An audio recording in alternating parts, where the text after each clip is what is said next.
Приветствую всех! Вы на канале Фортусита.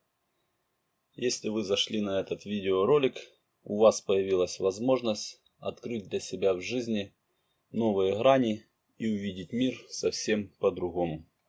Начиная с этого видео, я расскажу вам о своем видении о всех рунах старшего футарка. Старший футарк принято сегодня считать скандинавским футарком. Он вмещает в себя 24 рунных символа. В гадательных практиках применяется 25-я плашка, которая не имеет на себе ни единого символа. Из этой серии видеороликов вы для себя узнаете, как чертить каждую из рун, как произносить, о ее положении в рунном строе, где можно применять, какие основные особенности данной руны, с какими рунами удобнее всего, лучше всего, эффективнее всего их использовать.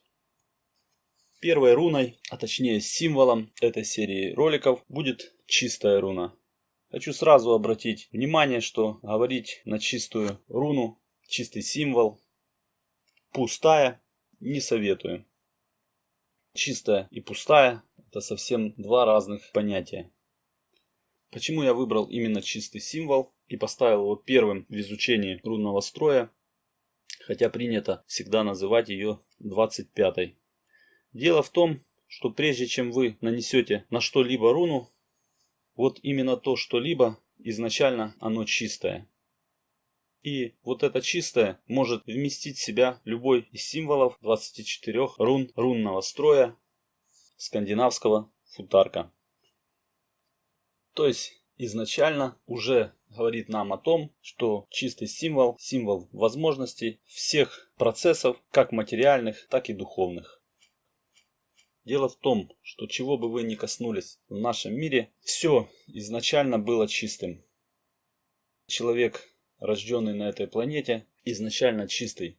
И в процессе своего роста, своего образования, своего мировосприятия, жизненного опыта, он наполняется какими-либо свойствами, возможностями, талантами, влечением к чему-либо и развитие всех возможных направлений, существующих на нашей планете. Если копнуть еще ближе, то до рождения самого того человека, который изначально рождается чистым, лоно ее матери было чистым. Его там не было. Не было ни яйцеклетки матери, ни сперматозоида, которым была зачата эта яйцеклетка. Лоно было чистым. И в этом лоне была возможность преобразить любой плод. Мальчика, девочку с любым цветом глаз, волос, структурой тела и всеми теми возможностями, которыми предстоит ему открыть в себе в процессе после рождения, когда он вступит в этот мир изначально ребенком, потом подростком, станет взрослым состоятельным человеком, в процессе чего состарится и снова уйдет из этого мира. В начале этого пути всегда было что-то чистое. Чистое, что можно было преобразить во что-либо. Если говорить совсем уж просто, то возьмите обычный стакан, если вам удобно, не называйте его чистым, а назовите его пустым. И в этот стакан, пустой стакан, можно налить что угодно, насыпать что угодно, положить что угодно. Но прежде чем в этом стакане что-либо окажется, он пустой. Мой вам совет: не брезгуйте чистой плашкой в рунном наборе, который вы используете для прорицания.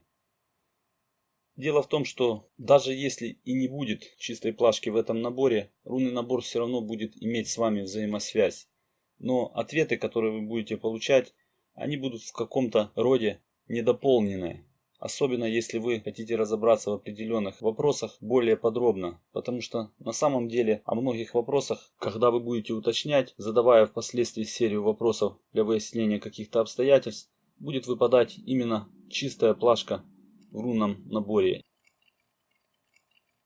Если говорить уже совсем просто и прямо, тогда возьмите обычный листок, возьмите карандаш и попытайтесь на нем нарисовать какую-либо из рун. Но прежде чем вы коснетесь карандашом этого листка, обратите внимание, листок был чистый.